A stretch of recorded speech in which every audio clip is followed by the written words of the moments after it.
लीजिए दीदी, महादेव ने बहुत दयालु है दीदी, महादेव बहुत दया किए हैं। तो चलते हैं भजन की ओर दीदी। एक माँ थी दीदी कि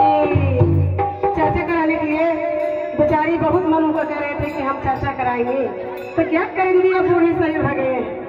तो कहाँ से चर्चा करा पाएंगे दीदी, इनको पास पैसा कौड़ी है नहीं दीदी, तो कहाँ से करा पाएंगे, तो क्या करें बेचारे हारे डर। अरे माई मोर रोवत बाड़ी, माई मोर रोवत बाड़ी, अरबिया पैसा जोहत बाड़ी,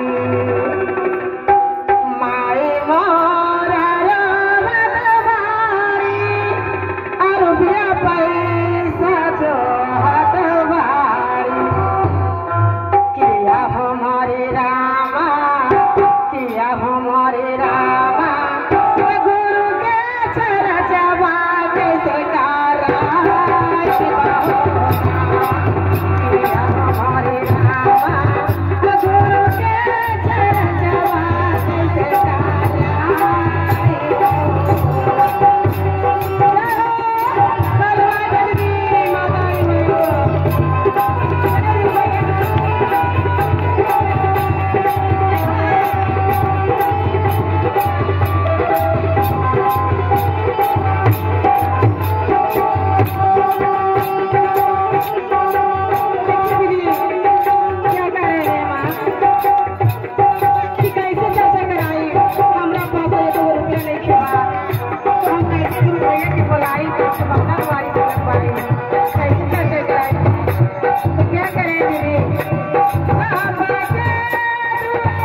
हमारे रामा सिया हमारे रामा गुरु